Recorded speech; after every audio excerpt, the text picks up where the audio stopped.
Boa tarde a todos. Boa tarde ao senhor secretário José Custódio, hoje representando o Poder Executivo, os vereadores Enio Grolli e Fábio Douzan, que acompanham a audiência e são membros da Comissão de Orçamento da Câmara de Vereadores, os colaboradores do Poder Legislativo e do Executivo que nos acompanham também na tarde de hoje e ao pessoal, a população que está nos assistindo via Facebook, que em função da pandemia nós não podemos fazer as audiências públicas abertas ao público. Mas então vamos dar andamento à abertura da audiência pública para avaliação e cumprimento das metas fiscais do primeiro quadrimestre de 2020. Nós estamos aqui cumprindo a lei de responsabilidade fiscal. No entanto, temos a certeza do compromisso com o governo, hoje representado na figura do senhor secretário da Fazenda, José Custódio, com a transparência das contas públicas. Então a audiência ela tem um prazo de até 2 horas para a apresentação. Vamos acordar que, se tivermos perguntas, façamos ao longo da apresentação para tornar até mais dinâmico o nosso trabalho. Fica mais fácil para o senhor secretário e também para os vereadores. Vou solicitar que a senhora Josiane leia a convocação, o edital de convocação da audiência e depois o senhor secretário já está com a palavra para fazer a devida apresentação. Muito obrigado. Edital número 2 de 2020. Audiência pública, avaliação e cumprimento de metas fiscais. Lucilene Marque, presidente da Câmara Municipal de Vereadores de Carlos Barbosa, Rio Grande do Sul, e Enio Grolli, presidente da Comissão de Fiscalização e Controle Orçamentário, no uso de suas atribuições, nos termos do artigo 9º, parágrafo 4º da Lei Complementar número 101 de 2000, Lei de Responsabilidade Fiscal. Convocam audiência pública a ser realizada no dia 29 de maio de 2020, às 14 horas, no plenário Evaldo Lozzi da Câmara Municipal de Vereadores, em que o Poder Executivo demonstrará e avaliará o cumprimento das metas fiscais do primeiro quadrimestre de 2020. Carlos Barbosa, 6 de maio de 2020. Lucilene Marque, presidente da Câmara Municipal de Vereadores. Enio Grolli, presidente da Comissão de Fiscalização e Controle Orçamentário. É isto, presidente. Muito obrigado, Josiane. Senhor secretário, já pode começar a apresentação. Fique à vontade. Queria agradecer, então, em nome do Poder Executivo, em nome do prefeito municipal Evandro Zibete, a oportunidade de estarmos aqui novamente na Câmara, né? Feitas 3 audiências ao longo do ano, né? Então, agradecer ao vereador Aleph pela oportunidade, vereador Enio Grolli por estar presente, Fábio Douzan, vereador também, estar aqui presente, demais servidores da Casa e servidores do Poder Executivo. Me permitam, eu vou tirar a máscara para ter uma dicção um pouco melhor, né? Não que seja, vai melhorar muito, mas é que eu vou ter que usar óculos e assim acaba embaciando o óculos, não consigo ler os números. Então, dando sequência então à avaliação das metas fiscais, né, do primeiro quadrimestre de 2020, então, que obedecendo à legislação vigente, ao dever cívico de prestar conta ao cidadão, apresentamos, por meio desse documento, o relatório da avaliação das metas fiscais referente ao primeiro quadrimestre de 2020, demonstrando audiência pública na Câmara de Vereadores, em cumprimento estabelecido no parágrafo 4º do artigo 9º da Lei Responsável Fiscal, o qual determina que o Poder Executivo demonstrará e avaliará o cumprimento das metas fiscais do orçamento e de seguridade social ao final de cada quadrimestre. Os números são originários dos relatórios bimestrais e semestrais, publicados no quadro de publicações oficiais, no site do município www.carlosbarbosa.rs.gov.br. E para melhor esclarecimento, os resultados serão apresentados com detalhamento das informações e acompanhados os principais aspectos que condicionaram o desempenho da receita, da despesa, o resultado primário e da dívida pública consolidada. Então, o item 1 é as metas fiscais. Resultado primário acima da linha. Então, o resultado primário, o principal indicador da solvência fiscal do setor público, tem por finalidade demonstrar a capacidade do município em honrar o pagamento da sua dívida utilizando suas receitas próprias. Nesse cálculo, são consideradas apenas as chamadas receitas e despesas fiscais, que não incluem pelo lado das receitas as financeiras, operação de crédito e alienação de bens. E ao lado da despesa, a concessão de empréstimos e o pagamento de serviços da dívida, juros, encargos e amortizações. Então, no período de janeiro a maio de 2020, o resultado primário foi de R$ 3.740.186,62. Esse valor é superior a R$ 5.675.722,15 ao valor fixado no anexo de metas fiscais da LDO 2020, no montante de negativo R$ 1.935.535,53. Desempenho favorável demonstra que as receitas fiscais foram suficientes para suportar integralmente as despesas fiscais, inclusive para pagamento da dívidas e encargos, cujo dispêndio no período totalizou R$ 1.298.818,59. O superávit observado só não foi superior, pois a pandemia do Covid interrompeu seu desempenho. Prorrogamos o vencimento da cota única do IPTU e consequente queda na arrecadação. Por outro lado, a constante vigilância nos gastos e contenção das despesas, principalmente as de serviços de terceiros e despesas de capital, colaboraram e muito neste resultado. Então, todos esses anexos aqui, esses demonstrativos, logo mais, hoje ainda estarão na transparência do município e quem quiser poder olhar vai poder analisar todos esses relatórios que eu vou ler e também os quadros da onde foram tirados os demonstrativos. 1.2, resultado nominal, abaixo da linha. Então, o resultado nominal abaixo da linha foi de R$ 5.517.756,57, que corresponde à diferença apurada entre a dívida consolidada líquida, apurada neste quadrimestre, no montante de menos R$ 2.670.784,59, pelo montante de R$ 2.846.971,98, apurado em 31 de 12 de 2019.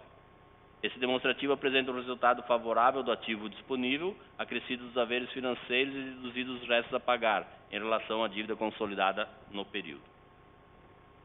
Partimos para a receita, então. A receita orçamentária total atualizada, e compreende a soma das receitas correntes, a de capital e as deduções para o Fundeb, foi estimada para o período em R$ 54.066.666,67. A receita efetivada no período de janeiro a maio de 2020 alcançou R$ 46.574.789,92, tendo sido arrecadado, portanto, 86,14% da meta para o período. O desempenho da receita teve um resultado inferior ao programado no período, principalmente pela chegada da pandemia do Covid-19, que retraiu o crescimento demonstrado nos 3 primeiros meses do ano. Receitas correntes. O total das receitas correntes estimada para o período, de acordo com a programação financeira, foi de R$ 56.186.466,07. Os valores realizados corresponderam a R$ 48.387.554,64, inferior 13,88% da meta estabelecida. Neste grupo, as receitas mais significativas são as transferências correntes, com 74,14% do total da receita corrente realizada. 2.1.1 Receita de impostos, taxas e contribuições. Contribuição de melhoria, desculpa. A receita de impostos, taxa e contribuição de melhoria atingiu ao final do quadrimestre em análise o montante de R$ 8.664.859,76, que, confrontada com a previsão para o período de R$ 11.118.000, representa uma realização de 77,94% em relação ao valor estimado. A arrecadação do IPTU alcançou 22,52% da meta do exercício, ou seja, previa-se o ingresso de R$ 10.400.000, tendo sido arrecadados R$ 2.342.460,32. Lembrando que o vencimento do mesmo foi prorrogado para o próximo quadrimestre. Esses 22% com 52 aí, secretário, seriam os pagamentos em cota única, então? Exatamente. Teve muitas pessoas que estavam já programados, com o dinheiro guardado, e que pagaram a cota única no mês de abril, conforme a primeira data que nós tínhamos estipulado. E depois o Poder Executivo, então, foi encaminhado um decreto, né, alterando para o dia 15 de junho, agora próximo, que vai ter o pagamento da cota única, então, postergada. O ITBI, Imposto sobre Transação de Bens Imóveis, para o qual havia uma projeção de R$ 1.166.667,67, acumulou no período R$ 915.047,17, alcançando 78,43% do valor estabelecido. Em relação ao ISS-QN, a arrecadação no período foi de R$ 3.886.933,45, que representa 82,67% da programação para o período, no montante de R$ 4.701.666,67. O desempenho dessa importante fonte de receita municipal deve-se principalmente pela situação econômica, muito afetada com a paralisação das atividades em virtude do Covid-19, né? Com a retomada da economia, nos próximos meses esperamos que essa importante receita retome os níveis programados, porém a oportunidade perdida não será recuperada. As taxas apresentaram um ingresso de R$ 434.972,97, contra uma projeção para o período de R$ 333.400, arrecadou-se, portanto, 128,92% do valor previsto. Taxas normalmente em fevereiro a grande maioria paga, né? Então ela foi acima do que nós prevíamos.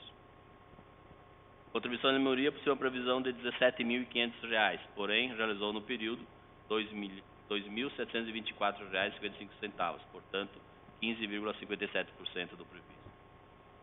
Receita de contribuições.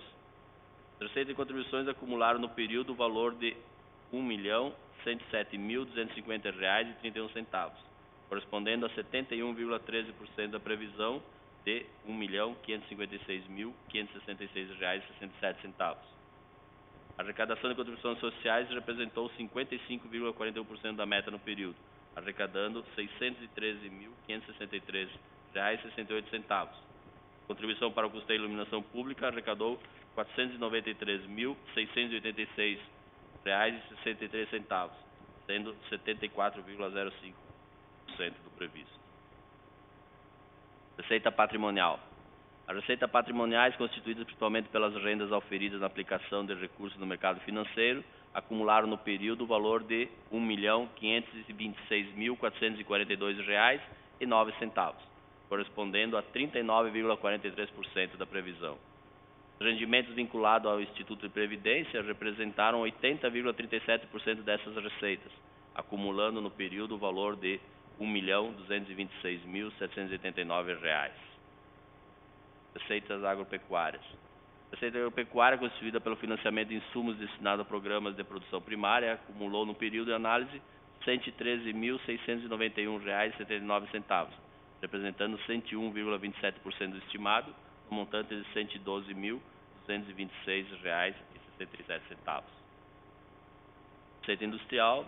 Industrial, constituída pelo fornecimento de brita para o fomento da produção, acumulou no período em análise R$ 1.620,84.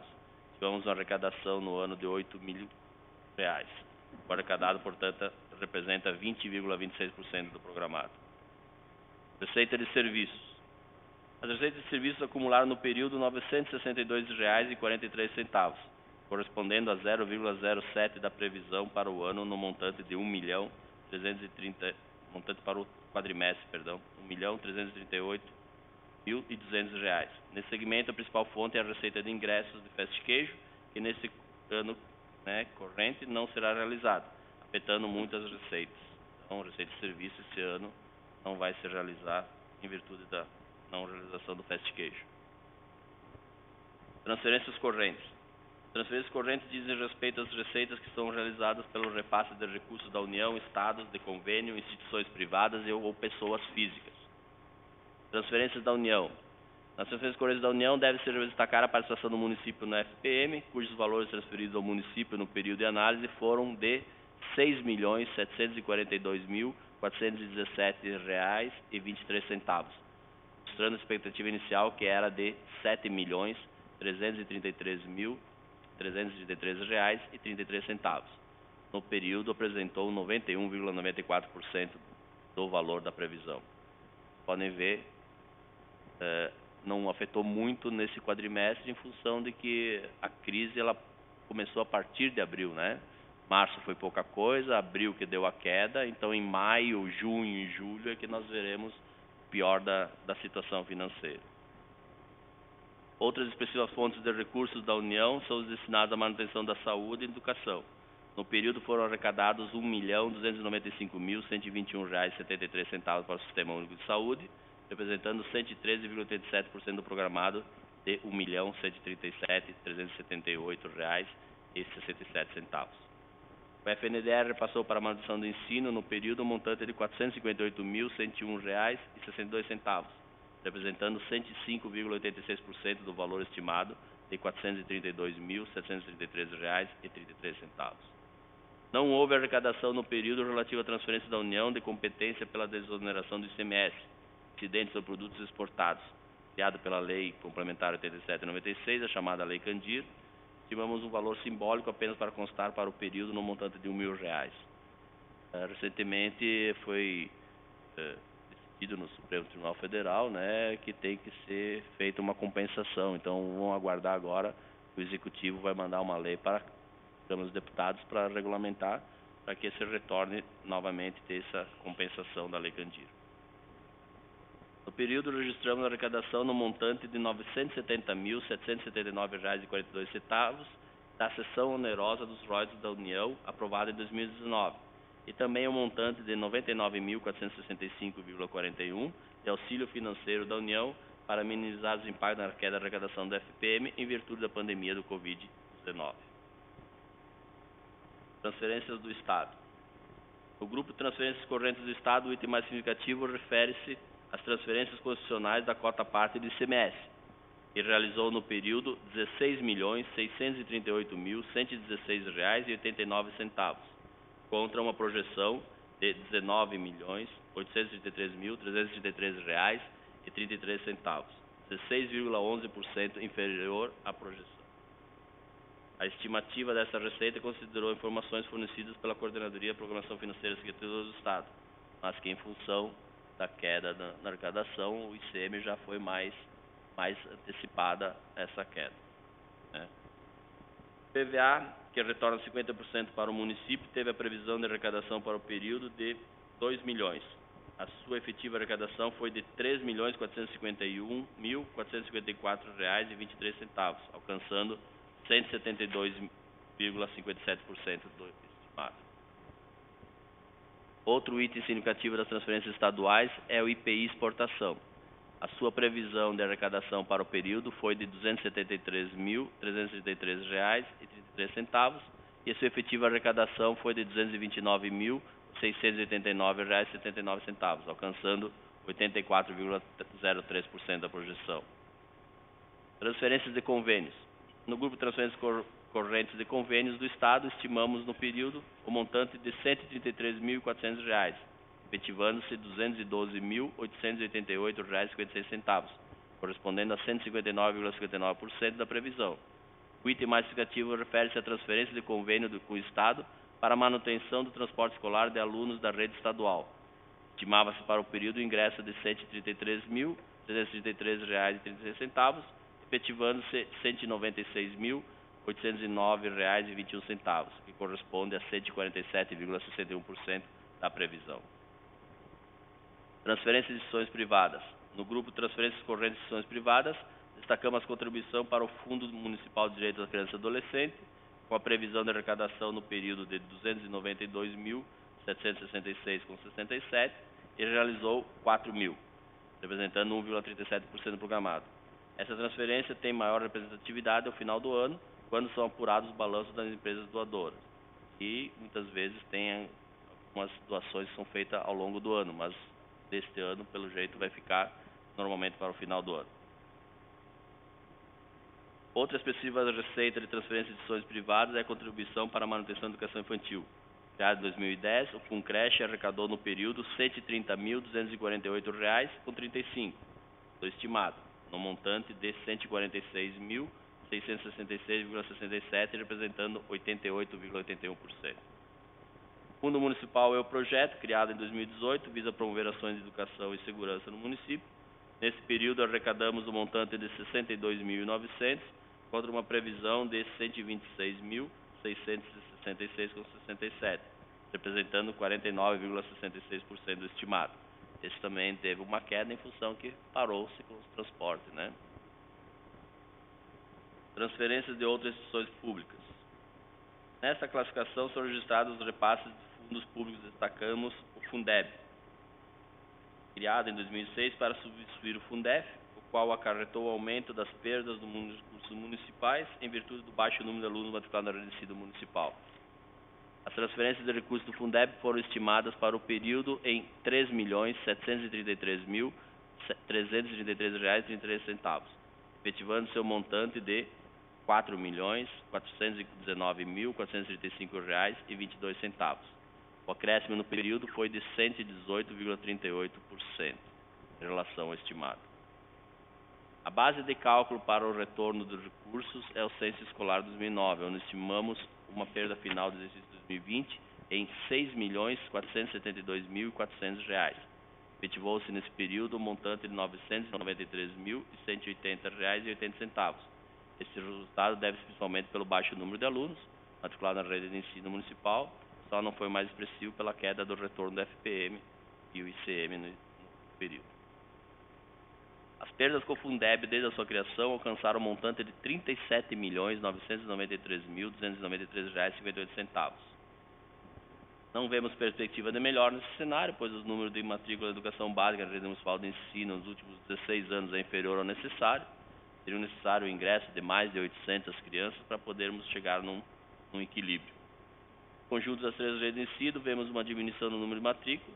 Tínhamos 5.001 crianças matriculadas nas três redes de ensino e em 2018 contamos com 4.810, decréscimo de 3,82%. Dado importante que deve ser considerado é que essa diminuição deu-se maior percentual na zona rural. Desde 2006 a 2018, a diminuição da matrícula das redes rurais foi de 24,5%, contra mais 1,37% de acréscimos, no caso, né, das matrículas das escolas urbanas. Dados populacionais. Inversamente proporcional à quantidade de matrícula, a população do Carlos Barbosa vem crescendo, uma clara demonstração de imigração de famílias sem filhos em idade escolar. Em 1970, a população era 12.374 habitantes, sendo 69,12% deles na zona rural, que eram 8.553 habitantes, e 30,88% na zona urbana, ou seja, 3.821 habitantes. Já em 2010, segundo o censo populacional, éramos 25.193 habitantes, sendo 5.000 na zona rural, ou seja, 20,4%, e na zona urbana 19.993, ou seja, 79,36%. Virou bastante, né?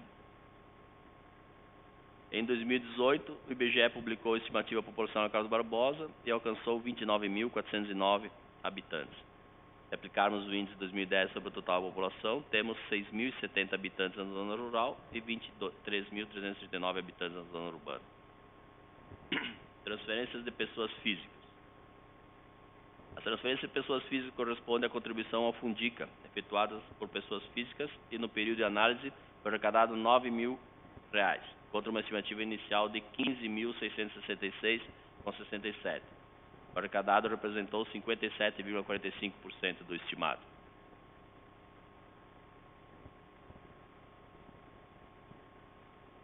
Outras receitas correntes. A arrecadação até o período de outras receitas correntes foi de R$ 660.772,70, representando 185,24% do programado no montante de R$ 356.704,67. Destaca-se as receitas de compensação financeira entre RGPS e IPRAM, que atingiram o montante de R$ 263.460,69, representando 143,71% do valor estimado de R$ 183.333,33. Receitas de capital. Nessa categoria são registradas as receitas de recursos recebidos de outras pessoas de direito público e privado destinados a atender despesas classificáveis e despesas de capital. Operação de crédito. Nesse período realizamos apenas a arrecadação de operação de crédito do PAC 2, Protransporte, no montante de R$ 92.855,11. Alienação de bens. Manutenção de bens móveis e imóveis, não houve arrecadação no período. Amortização de empréstimos. No grupo de amortização de empréstimo corresponde às amortizações do loteamento de Fiore, onde estimava-se a arrecadação de R$ 13.313,33 para o período e realizamos R$ 16.035,21, correspondendo a 120,26% do estimado. Transferências de capitais. Transferências de capital efetivaram-se no montante de R$ 811.506,84. Registramos o ingresso das transferências para obras de pavimentação asfáltica da Avenida Kennedy, né, que já foi mais de ano foi realizada, mas só agora veio o recurso, né, então no montante de R$ 552.720. A transferência do Ministério da Cidadania e Fundo Nacional de Assistência Social para aquisição de veículos no montante de R$ 150 mil, e a transferência de parte do valor da pavimentação asfáltica da Rua Garibaldi, no convênio com o DAER do RS, no montante de R$ 108.786,84. Receita correntes intra-orçamentárias. A receita corrente intra-orçamentária corresponde às contribuições sociais previdenciárias que são destinadas à cobertura de benefícios concedidos para a formação da reserva atuarial. Contribuições sociais. A contribuição social no período foi de R$ 3.449.448,48, representando 83,83% do projetado no montante de R$ 4.114.800. Deduções de receita corrente. Deduções de receita corrente são relativas a desconto, antecipação, perdas de rendimentos e ou deduções a fundos intergovernamentais, e elas correspondem a uma retenção financeira. Deduções de impostos. Deduções de impostos correspondem ao desconto concedido aos contribuintes que pagarem a cota única IPTU 2020. Como nós tínhamos a previsão em 15 de abril da cota única, nós estimamos um desconto em até R$ 340.666,67 no período, efetivando-se o montante de R$ 259.468,71. Foi toda ela reprogramada. Deduções de contribuição de melhoria. Igualmente, aos impostos de dedução de contribuição corresponde ao desconto concedido aos contribuintes que pagarem cota única. Estimamos R$ 1.666,67 de desconto. Como não houve pagamento no período, não houve dedução. Dedução de receita patrimonial. Deduções de receita patrimonial correspondem às perdas de rendimentos de aplicações dos recursos do IPRAM, relativos à renda fixa e renda variável. Nesse exercício, neste período, realizamos perdas de R$ 80.913,34. Deduções de transferências correntes. As deduções de transferências correntes correspondem aos 20% retidos para a formação do Fundeb, que corresponde a uma retenção financeira. Estimamos uma dedução no período de R$ 5.890.800, efetivando-se um montante de R$ 5.412.616,02, ou seja, 91,88% do projetado.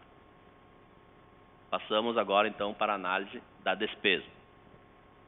Considerando todas as fontes de recurso, a despesa total liquidada, nela incluída a transferência da cota patronal à IPRAM, ao PROARTE e ao Legislativo, neste período apresentou uma execução inferior à receita total realizada, no montante de R$ 46.574.789,92. Já ficamos tanto tonto, tanto número que a gente fala, né? Em valores acumulados, a correlação despesa total pela receita demonstrou um superávit orçamentário de R$ 8.756.612,66. A meta estabelecida para assegurar o equilíbrio consiste em obter uma relação despesa pública pela receita não inferior a 3%, sendo que o resultado obtido foi de 19,12%, que permite confirmar o cumprimento da meta. Despesa liquidada no acumulado do período totalizou R$ 37.818.177,26, correspondendo a 44,71% da despesa empenhada, no montante de R$ 84.579.594,95. Com relação ao pagamento da dívida, juros e amortização, no período alcançou um montante de R$ 1.298.818,59, representando 3,43% da despesa liquidada. Já em relação às despesas com investimento, essas alcançaram 5,65% da despesa liquidada, totalizando R$ 2.137.846,92. Despesas com pessoal e limites da Lei de Responsabilidade Fiscal. Despesa com pessoal do Executivo. A despesa de pessoal do Executivo calculada conforme determina a Lei de Responsabilidade Fiscal e a Secretaria do Tesouro Nacional, item mais significativo no conjunto das despesas fiscais, em relação à receita corrente líquida dos 12 últimos meses, de maio de 2009 a abril de 2020, está abaixo do limite prudencial de 51,30%, apresentando um comprometimento de 41,84%. Com a chegada do Covid-19, afetando significativamente a arrecadação neste e nos próximos períodos, estimamos o crescimento dos índices de gasto pessoal. Em anos anteriores, conseguimos manter o nível de comprometimento baixo, bem como o aumento vegetativo do quadro de servidores e das políticas de valorização dos servidores, demonstrando a responsabilidade dos gestores em relação aos gastos do pessoal. Despesa de pessoal legislativo.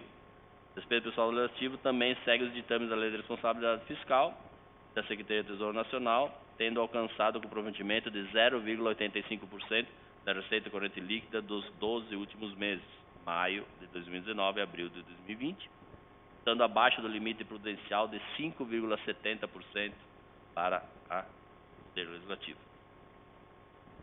Despesa com manutenção e desenvolvimento do ensino. As despesas com manutenção e desenvolvimento do ensino computadas as perdas do Fundeb no acumulado do período totalizaram R$ 8.462.002,18, o que corresponde a 23,85% da receita de impostos e transferência. Observa-se nesse caso que o município, no período em análise, momentaneamente não atendeu o limite de 25% estabelecido pela Constituição Federal. Janeiro e fevereiro nós praticamente não temos aula, né? Então é um trimestre que ele tem um gasto menor. Mas ao longo do ano ele se recupera e com certeza nós atingiremos ele e superaremos. Conforme demonstrado na linha 29 do quadro 11, em função do número de alunos matriculados no ensino fundamental, o município é deficitário em relação ao Fundeb. Assim, a perda no período, R$ 993.180,80, está sendo computada como gasto de educação para fins de apuração do limite. Também em cumprimento ao artigo 7 da Lei Federal 9.424/96, que obriga a aplicação de uma parcela não inferior a 60% dos recursos do Fundeb na remuneração de profissionais do magistério em efetivo exercício de suas atividades de ensino fundamental público, o município aplicou 49,90% dos recursos recebidos do Fundeb na remuneração de profissionais do magistério, não atendendo, momentaneamente, o dispositivo supracitado.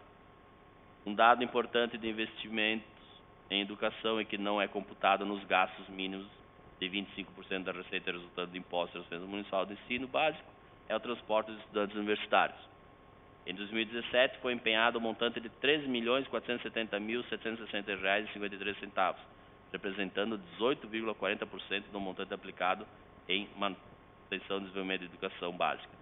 Em 2018 o montante empenhado foi de R$ 3.197.149,98, representando 15,43%. Em 2009 foi empenhado R$ 3.349.400, representando 12,29%. O decrescente comprometimento revela a eficiência do modelo adotado na gestão do transporte universitário, reduzindo os gastos sem deixar de prestar os serviços e eliminando desperdícios de recursos.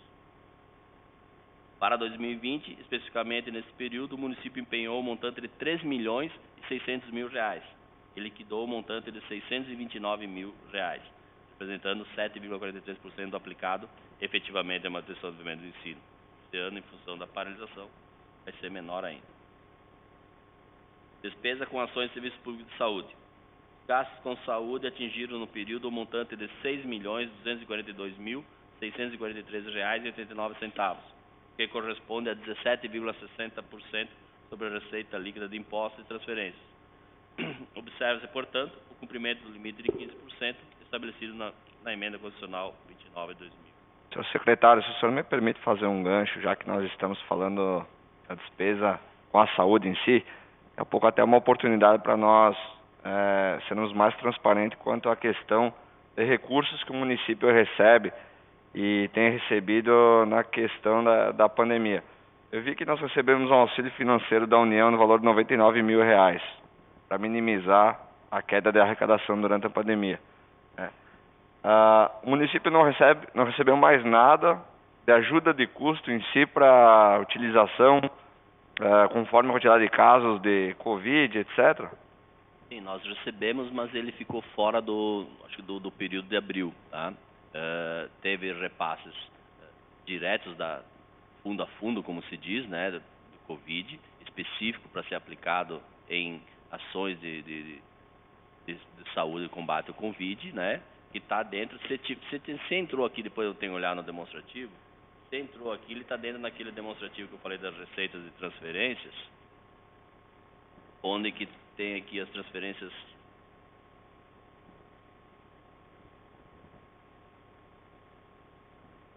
da União. Coloquei aqui na página 5. Outra especial fonte de receita e recursos da União são os destinados à manutenção da saúde. No período foram arrecadados R$ 1.295.121,73. Nesse valor aqui de R$ 1.295.000, nós temos o quê? Nós temos transferências que eles fazem normalmente, né, de ações para atenção básica, para média e alta complexidade. Acho que a Letícia ontem deve ter explanado, né? E dentre estes, talvez deve ter tido algum valor que deve ter entrado já em abril. Mas há outros valores vai entrar agora a partir desse momento. E agora o governo federal também assinou ontem, acho que foi, né? O governo assinou o auxílio. E as pessoas são muito assim, não entendem muito como vai funcionar. Aquele auxílio financeiro ali que vai vir agora do governo federal, 60 bilhões é distribuído para estados e municípios, sendo que para os municípios vai vir 20 bilhões para ser dividido pela população. Para os estados vão ser 30 e mais 10 destinados em cima do número de infectados na data da publicação da lei. Então não é por morte, não é por outro índice ou população, ou coisa assim. É 10 bilhões, né? 10 bilhões que vai ser, sendo que desses 10 bilhões, se não me falha a memória, agora também estão tantas regrinhas, acho que é 60% é população, e 40% ele é por infectados. Então vai ser 2,8 bilhões para os infectados, né? Então esse vai ser direto, e os outros vão ser pela população. E ainda tem mais 60 bilhões, que é uma coisa que eu acho injusta nesse ponto, que vai ser de renegociações de dívidas. Então, nosso município, que não tem dívidas atrasadas com o INSS, não tem dívidas de amortização de empréstimo, nós estamos em dia. Então, nós, por ser um município que faz gestão de acordo, que nós estamos em dia, nós não vamos receber nenhum recurso. Então, nós estamos sempre, de certa forma, auxiliando, né, beneficiando o mau gestor. Então, 60 bilhões é negócio de dívidas. Então, muitas vezes assim, te dá vontade, né? Não, então vamos fazer dívida. Vamos fazer dívida porque daqui a pouco vai vir alguém ali vai me ajudar. Vamos fazer dívida porque daqui a pouco alguém ali vai me diminuir juros, vai fazer alguma coisa. Não é o correto. Não é o que nós devemos seguir. Nós temos que fazer o quê? Manter o que nós estamos fazendo hoje. Mas só que eu acho injusto. Deveria ser de alguma forma, tipo assim, 60 bilhões vai ser para quem tem problema de dívida, outros 60 bilhões para quem não tem, né? Depois de fazer nós temos que incentivar que as pessoas façam a gestão. Nós temos que incentivar que os governos façam a gestão correta, como nós fizemos aqui. Acho que seria um pouco diferente. Teria que ter mais para quem faz a gestão boa e bem menos para quem não faz a gestão. Senão, sempre cria o cara que faz a gestão mal, né? Então seria bem como o nosso, que é um município bom. Pelo que eu vejo, é por isso que pelo que eu vi também, é sobre o negócio para congelar o salário do servidor. Então, aquele que está, o administrador que está mal, o bom que está administrando bem vai pagar, o servidor público vai pagar pelo administrador que faz a má gestão dele. Sim, ao longo do tempo, se tu não fez a gestão, tu não de acordo, tu inchou a máquina, tu está lá com comprometimento acima dos limites, de certa forma essa lei é uma boa, porque ninguém vai te pedir para tu reajustar. Agora, quem tem uma máquina enxuta, tem um quadro de funcionário enxuto, né, não sei o quê, vai, de certa forma, ficar penalizado, não vai poder dar o reajuste. Né? Então, tem todos esses critérios que tem que ser muito levado em conta, né, e eles dificultam realmente a questão. Só que eu tenho anotado aqui, ó, então, 7 bilhões que eu falei vão vir para o Covid, tá? 2,8 pela incidência de casos para o Estado, né? Os municípios não vêm, para o Estado. E 4,2 bilhões pela população. Então, exatamente isso aí, 7 bi para o Estado, né? 40% pelo Covid e 60% a população. E o município não ganha nada com infectados ou mortes, né? Não tem... Isso é excelente para esclarecer, porque com toda certeza que os vereadores já receberam, né? Membros aqui da casa também, é mesmo mensagens que às vezes são fake news, né? E é bom esclarecer para a população. O município tem um infectado lá, vai receber tanto valor de ajuda do governo do estado, do governo federal. Nós vimos que vai ter repasse federal, mas a partir agora desse último auxílio que o governo federal vai dar para os estados. Esses 2,8 bilhões não necessariamente vão ser distribuídos aos municípios conforme os infectados. Vai ser provavelmente utilizado, senhor secretário, em ações, né? Ações em grandes regiões. Ou em regiões específicas, macro-regiões, não vai ser dado para o município especificamente. É que eles estão direcionando, eu acho que quem tem bastante infectado, sim, tem que ter realmente um aporte maior, né? Mas, de igual forma, os outros também têm seus problemas, né? Então, fica uma coisa é a forma da distribuição. A forma da distribuição vai ser por população, e não pelo produto interno, pela riqueza que tu tem, né? Então, nós aqui, eu recebi recentemente, então, a informação desse auxílio para Carlos Barbosa, vai vir 3.454.000 em 4 parcelas. Vai dar 900 e poucos mil cada parcela, né? E vai vir os 3 bilhões que vai ser para assistência social, essa parte das sociais, vai vir 432 mil em 4 parcelas, 100 e poucos mil por mês, né? Só que esses 3 bilhões que seria para auxiliar em função das perdas do ICM e da arrecadação, 900 mil, nós estamos com uma estimativa de perda de 2 milhões de ICM. Então ela não cobre as nossas perdas, né? Por isso que nós estamos tomando medidas no sentido de diminuir despesas, né? Não fazer o que não seja estritamente necessário, né? Não estamos lançando novas obras, a não ser aquelas que nós já temos o compromisso, né? Tipo do Finisa ou de recursos vinculados de OGU, né? Então, nesse sentido, nós estamos tomando toda a precaução para que não comprometa, porque uma coisa é tu saber que hoje tu arrecada, mas tu não sabe quanto tu vai arrecadar lá na frente, né? Então, a estimativa que nós tínhamos já não vai mais se realizar. E quanto ela vai se realizar? Ninguém sabe. Uma planejamento mais complicado ainda. Não sabe. Mais base. E vai ter um problema sério, porque daqui a pouco lá em setembro abre tudo, volta tudo normal. Mas e quem vai comprar? Como é que está a população? As pessoas que foram desempregadas, que não têm renda, como é que vai ficar? Então, a economia, nós estamos prevendo que este ano ela vai recuperar, mas não vai voltar ao nível que nós estávamos até março. Como eu disse no início ali, a oportunidade perdida não volta mais. Nós não temos como recuperar o atrasado, né? Esse aí você foi. Deixou de arrecadar, tu não vai arrecadar o dobro lá na frente para recuperar o que tu arrecadou aqui. Então, esse ano, nesse sentido, é muito complicado. Obrigado. Estávamos na saúde, né? Passando da saúde. Então, o próximo item, então, o item 7, é da dívida, tá? Então, a dívida consolidada por contratos nesse período de 2020 alcançou um montante de R$20.192.029,27, apresentando um decréscimo de 4,47% em relação ao montante no exercício anterior de R$21.137.615,54.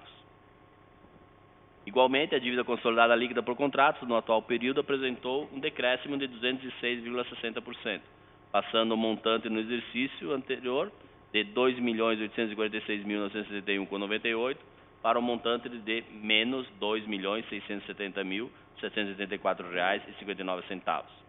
Esse resultado deveu-se ao aumento das disponibilidades do caixa em 2020 em comparação ao exercício anterior. Decorrência desse decréscimo, a relação entre a dívida consolidada líquida e a receita corrente líquida ficou em menos 2,07%, contra 2,16% no exercício anterior, demonstrando que o município atendeu às determinações da Resolução 40 do Senado Federal, qual disciplina que a dívida consolidada líquida não poderá exceder 1,2 vezes a receita corrente líquida. O passivo atuarial do RPPS ao final do quadrimestre totalizou R$ 99.577.343,60 e as reservas financeiras alcançaram o montante de R$ 98.008.287,18. Comentário final, então.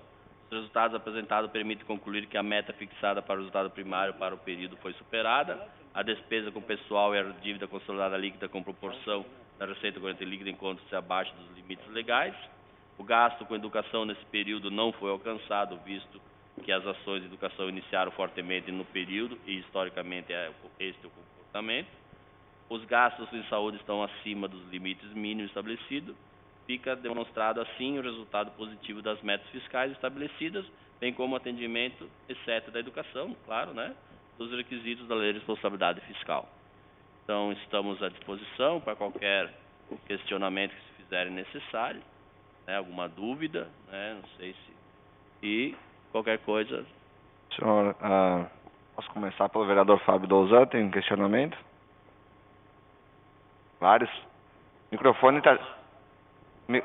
Microfone, o senhor está ligado, vereador? Como? Está ligado o seu microfone? Tá, eu falo baixo. Na verdade, eu fiz algumas anotações, algumas coisas que eu tinha anteriormente ainda do início da audiência pública e algumas coisas que a gente foi vendo. Então, a gente viu que teve um superávit primário, embora toda a questão do Covid, se atingiu alguns parâmetros, outros não. Então, de certa forma, houve um certo equilíbrio nas contas, né? Sobre os gastos que não foram realizados, por exemplo, o transporte universitário não está tendo custeio. E demais gastos que não estão sendo realizados. O município direcionou essa verba para algum lugar ou é impedido por poder haver ainda essa despesa no futuro? Na verdade, a gente não direciona a verba para outros setores, né? Porque, tipo assim, nós tínhamos um orçamento, vamos falar em números fechados, um orçamento, vamos dizer, de 100, né? Bom, agora caiu a nossa arrecadação, foi a 95, né? Bom, nós não tivemos essa despesa. Então, essa despesa, como ela não foi realizada, a gente não vai pagar, né? Porque só podemos pagar o que se realiza. Aí, então, o que vai acontecer? Nós vamos ter uma sobra de dotação orçamentária ao final do ano. Mas, financeiro, nós vamos trabalhar ele num 0 a 0 com a despesa. Então, não vai ser transferido, né? Vamos dizer assim, que nem a Câmara de Vereadores teve uma iniciativa, né, que repassou 150 mil lá para a saúde. Nós, então, o que estamos fazendo? Nós não estamos repassando esse dinheiro, esses 150 mil, para o Legislativo. Então, ele está sendo guardado, reservado ali na saúde para pagar as despesas da saúde. Bom, se por acaso a nossa receita não se realizar o suficiente, vamos dizer, para até esses 150 mil, na verdade ele não vai ser utilizado, vai ser utilizado o que nós temos. Na verdade, nós vamos gastar o que nós temos hoje em dia. Agora nós não temos mais condições de fazer uma previsão assim, ó, nós vamos fazer um gasto de 100 milhões. Nós estamos trabalhando com o dia a dia. Entrou 1.000, nós gastamos 1.000. Entrou 2.000, nós gastamos 2.000. Em cima das nossas necessidades, direcionada a maioria delas, o prefeito tem colocado isso todo dia, né? A saúde é a prioridade. E depois a manutenção do que nós temos de serviços essenciais, que não dá para parar, né? Algumas coisas que nós temos aí. Então, nós não vamos direcionar, porque na verdade nós não vamos ter esse recurso, entendeu, vereador? Porque nós não vamos realizar mais 100, nós vamos realizar 98, 97, 96, sei lá quanto é que vai dar lá no final do ano. Tudo vai depender da retomada da economia. Então, o que nós não pagamos, nós não vamos pagar, porque não foi executado. E essa dotação, ela praticamente é uma dotação que nós vamos ter que realocar ela em reserva de contingência para ficar lá, porque senão não tem. Se eu fizer despesa mais do que eu tiver de receita, de recurso, aí eu estou descumprindo a legislação, ainda mais esse ano que é o ano eleitoral, eu não posso deixar nada em despesa. Então, uma das minhas outras questões era justamente 150 mil. Então, esse 150 mil efetivamente não foi gasto em nada. Ele está como dotação lá para... Ele está lá com dotação. Não sei se eu vou realizar ele. Entendeu? Eu recebi também hoje de manhã de um deputado que foi direcionado para o município, como tu comentaste, num total de 3.800.000, sendo que 400 e alguma coisa... É assistência social. Assistência social. Então, a minha questão é saber se essa verba já tem algum direcionamento específico. A princípio, então, essa parte da assistência social ainda ela não tem um direcionamento específico. O governo agora, o prefeito Zibete vai direcionar, mas na assistência social provavelmente algumas cestas básicas, a questão da assistência social mesmo especificamente, né?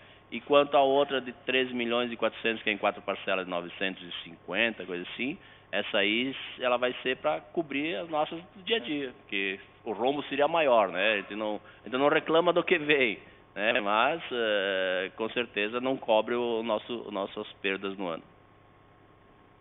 Então, na verdade, só restou aqui a questão sobre os contratos durante a pandemia. Conforme a legislação federal, hoje já não é mais necessário fazer licitações e tal durante esse período que tem o decreto de calamidade pública. Eu até pesquisei no site de transparência, mas eu não sei se todos os contratos estão sendo colocados ali, os que estão sendo realizados. Eu até gostaria de saber se tu sabe indicar qual que é o caminho. Nós colocamos todos os nossos contratos e licitações, eles são através do sistema Licitacom, mandados quase que diariamente para o Tribunal de Contas, né?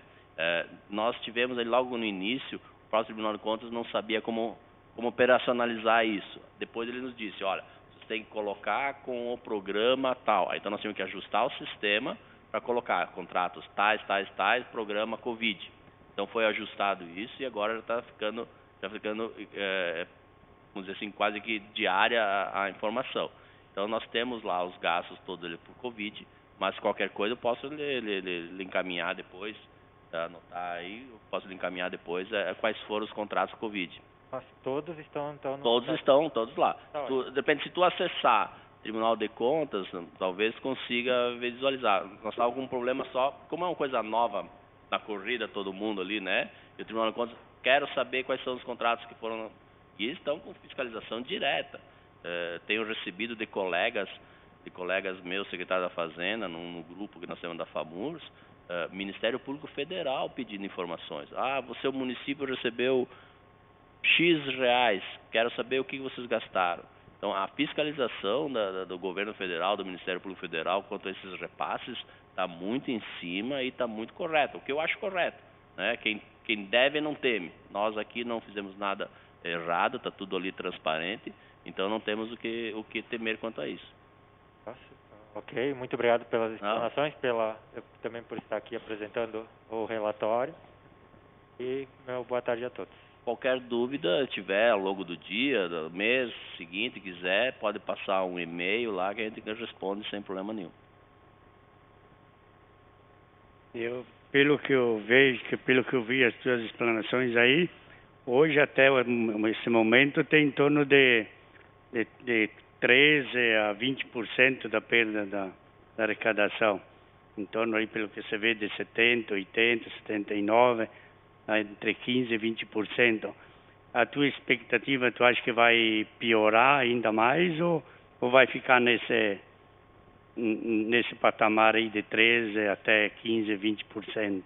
Para vocês terem uma ideia, tipo assim, nós temos uma análise que a gente faz diariamente ali, né? Quase que toda semana a gente fecha ela, que são 4 itens que a gente analisa: o FPM, o ICM, o INDEB e o ISSQN.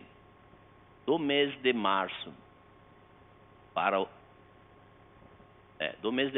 o mês de abril, deu uma queda de 34% só nesses 4 grupos de receita. 34%.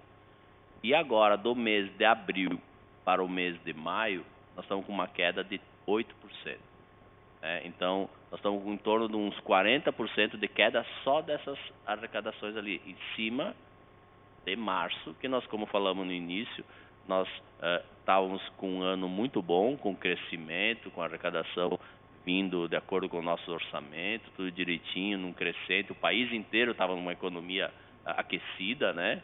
E infelizmente essa parada toda que foi feita ali derrubou com a arrecadação dos municípios e do estado muito fortemente. Nós temos uma previsão de que ela vai ser retomada, mas ela não vai chegar ao que nós tínhamos em março, isso nós temos certeza. Então, nós estamos prevendo que em torno de uns 20% a 25% a menos de arrecadação. Isso aí, então, obrigado para os senhores, muito obrigado por ter vindo a esta casa. Agradeço a oportunidade. Senhor secretário, só aproveitar que o vereador Douzan puxou um assunto que também diz respeito aqui, eu entrei em contato semana passada para falar com o senhor. As audiências públicas do ano passado para a escolha de metas pela população. Tivemos umas metas escolhidas, umas obras, né? E que na época foram previstas para esse ano a conclusão. Então, o dinheiro dessas obras ele chegou a ser alocado para a obra específica, porque tem obras que não foi feita a licitação ainda, até porque a gente está num momento que não tem como se prever, como o senhor mesmo falou. No entanto, o que eu gostaria de saber é que se por um acaso não forem realizadas com esses recursos que anteriormente tinham sido previstos, se essas obras, como por exemplo aquela escadaria no bairro Planalto, que foi uma das metas escolhidas pelos moradores do bairro Planalto, elas poderiam ser realizadas com o recurso do Finisa, que nós teríamos disponível. Nós tínhamos alocado recursos próprios nossos para executar todas essas obras dessas metas que foram aprovadas no ano anterior. Ocorre que realmente deu esse problema e aí nós tínhamos que remanejar tudo que tínhamos em todos os sentidos, né? As metas, pela conversa que nós tivemos, pelas reuniões que tivemos com o prefeito Zibete, as metas que foram aprovadas e que dizem respeito a obras de pavimentação e infraestrutura, elas vão ser direcionadas para o Covid, sim. Então, eu só não tenho certeza de dizer a obra X, Y, Z, qual vai ser ela que vai ser, mas com certeza o prefeito Zibete está vendo essa questão, e provavelmente nós vamos estar incluindo sim no Finisa, porque é uma maneira de nós temos de executar essas obras e que não compromete a nossa arrecadação para a manutenção da máquina, né? Isso é um empréstimo que nós vamos pagar depois ao longo dos próximos 20 anos. Perfeito, então muito obrigado pelos esclarecimentos. Se mais ninguém tiver algum questionamento, eu vou dar então por encerrada a presente audiência pública. Fica meu agradecimento ao Poder Executivo, presidente da Comissão de Orçamento da Câmara de Vereadores também, pela realização dessa audiência. Muito obrigado, senhor secretário. Obrigado, vereadores. Eu agradeço a oportunidade em nome do prefeito Ivano Zibete.